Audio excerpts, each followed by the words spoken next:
Hello everybody! Welcome to another video. Jason from Toadstool Gardens, and today we are going to be planting seeds in these rotisserie chicken containers, which I've been using for probably 15 years.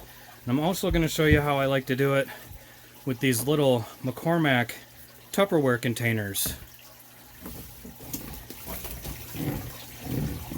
So we're going to start with the rotisserie. Go ahead and get a few handfuls of your favorite potting soil. Make sure it's broke up. Now I'm using Fertiloom potting soil. This does not have any fertilizer whatsoever in it. The only thing it has in it for additives is a little bit of lime dust, and that'll help with just a, it's a trace nutrient basically. Now when you're putting your soil in, make sure you're pulling out any little sticks or maybe chunks of peat that you find, because that will mold once it's in your container and it's been wet for a while. Get a little more there. Give it a shake so it's all spread evenly. You want to go almost all the way up to the top, because this is going to condense a little bit. A couple more sticks there. And see, look at the size of those. You definitely don't want those in there. Okay, now you got it almost filled up to where you want it to be. There we go. I'm going to go around and just lightly press this. Just very lightly. You don't want it compact too much, but enough where it's not going to completely compact down to nothing after you plant the seeds. Alright, we got a good setup going right there. Let's see. This first one, I'm going to be planting some of my own variety. Whoop! Gotta fix the camera there. Called Golden Gumdrops. It's a small. Oh, it's actually a juicy, small juicy grape tomato that I hybrid a few years back. It's like a golden color. Now what I do is I just put a whole bunch of seeds in my hands. I'm going to go ahead and just sprinkle them right around on the top of that potting soil. Now if you have a limited number of seeds for that variety you're growing, you can go ahead and space them out more, evenly, but I have plenty of seeds, so I'm just going to sporadically spread these around. This is one I'll probably be releasing this year. These Golden Gumdrops. Got a few more seeds there. Fill in some of the void areas.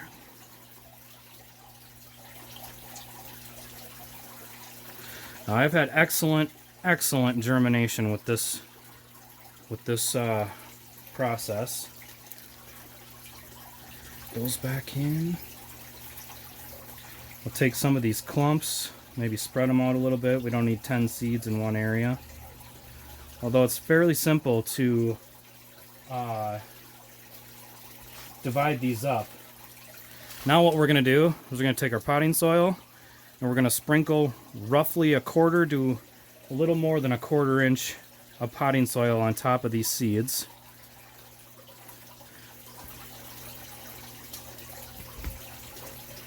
It's okay if you go a little bit more, because we will be pressing these down and it will compact a little bit when you begin to water them.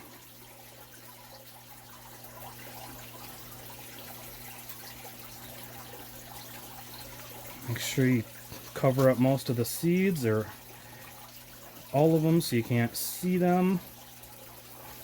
And then again, we're just going to go around and give that a nice little pat.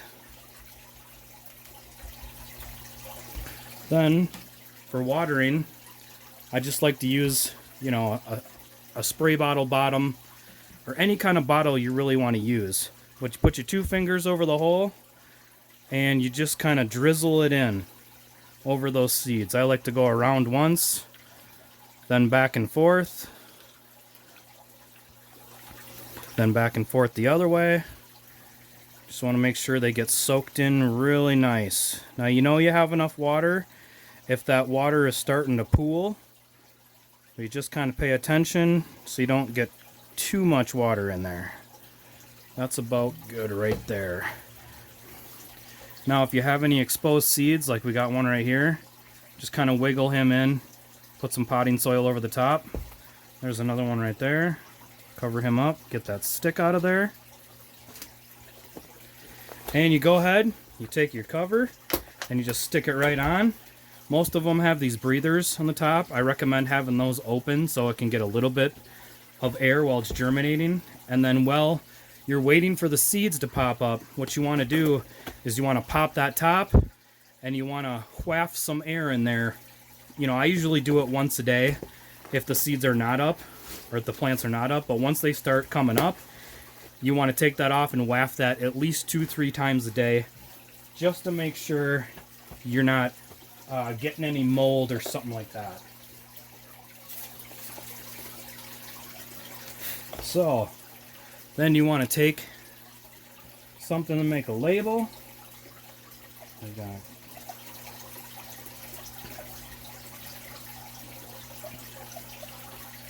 Golden Gumdrops JS. And let's see here. I think today is the 9th. 4-9. You always want to label your seeds so you know what you're planting, or you know what's in that container. Now I like to use any kind of labels, anything that's going to work for you. Go ahead and use it. That's going to stick on that container. We'll go ahead and stick that right on top.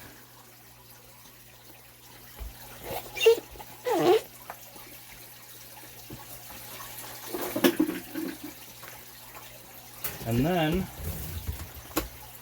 once you are done with that, obviously this one isn't plugged in, but you want to take it and stick that right on top of your heat mat.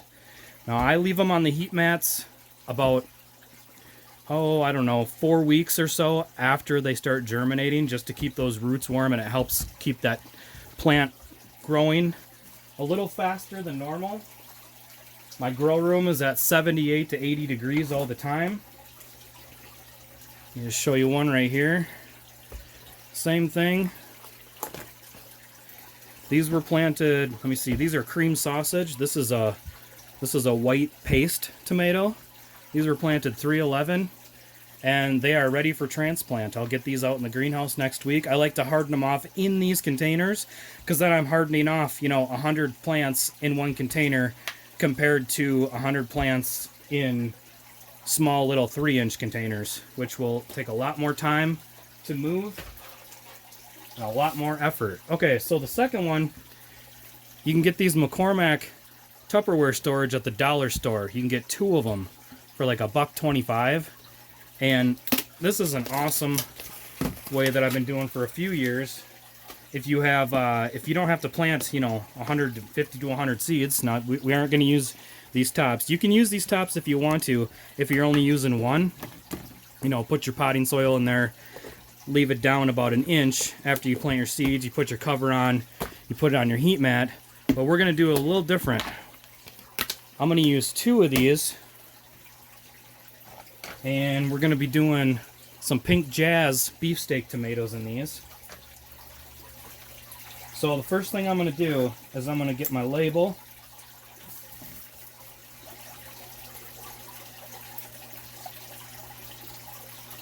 Pink Jazz. Mark the date. What did I say it was? The 9th. 4-9. Now on these McCormick ones, you've got the seal label right there, and on the sides you have measuring lines, which we're not going to use. We want the back right here where it's completely clear. We're going to put our label right on there. Get that out of the way. And we're going to go ahead and put a couple handfuls of potting soil in there. Remember to get them sticks out so you don't get extra mold growing in there.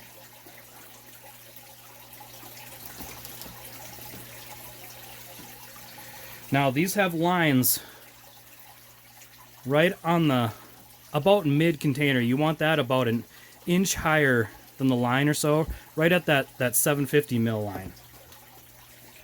Obviously all containers are not going to have that, so I just recommend going roughly an inch from the top, because remember, it will compact down once we give it a little shake, once you water, and once you give it a nice little pat.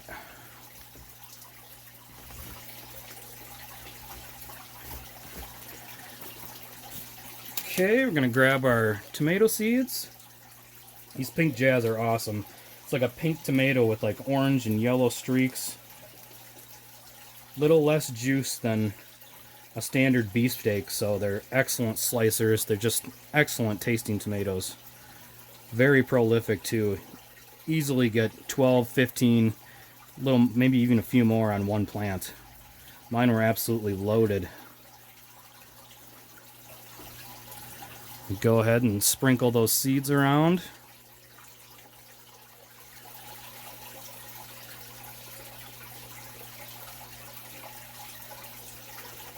Now this is how I do all my seeds. I do my pepper seeds, my tomato seeds, my herbs, my flowers. I do some herbs and flowers in individual like 80 cell flats, but if I only need a few for just my place, this is how I'm doing it. Okay, we got our tomato seeds in. Looking pretty good. Again, if you only have a few of that variety, just go ahead and space them out how you want to space them. Get our potting soil in there.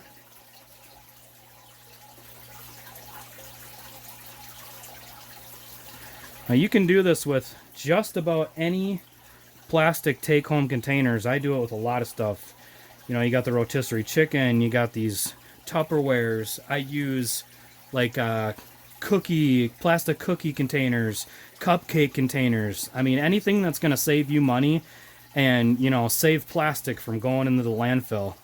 And on these Tupperware containers, if you don't leave them in the cold or sun, you can, I mean, these will last years and years and years. I think some of these, even some of these rotisserie chicken containers, I'm going on 10 years on some of these.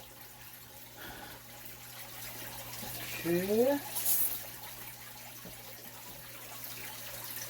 Go ahead and get our water.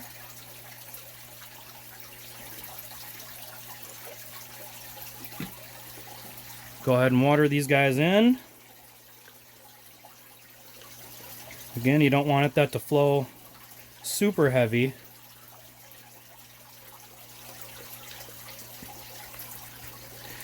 And on the clear containers, you can actually see exactly how far that water is running down.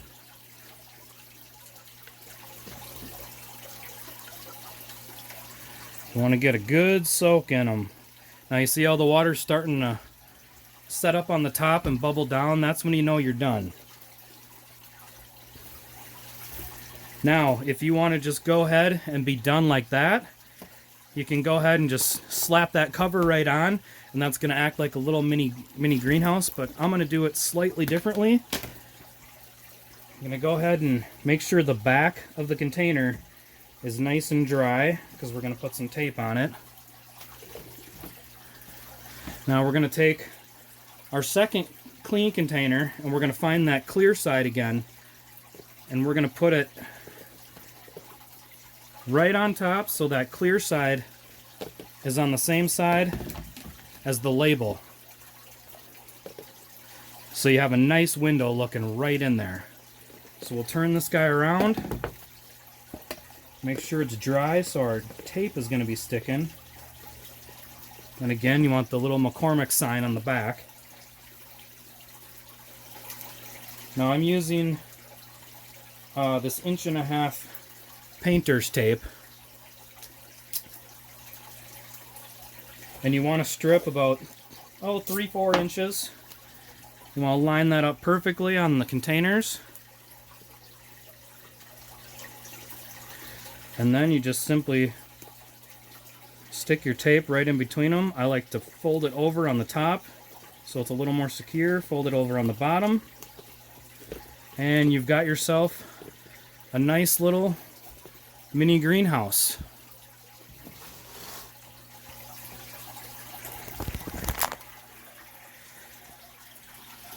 There you go. And then for venting on these, all you have to do is just bring them, pop them up and down, and that'll hold till you need to take them off. And here's another one I did in that same containers. Hey, look at that. We got some pink jazz in that one too. But yeah, those were planted 318. And these are really easy to separate. You basically just pop the top completely upside down in your hand, and you just kind of separate them with your hand. I can see I got tons in those kind of containers. I got a bunch of tomatoes back here going. Got some dwarf tomatoes.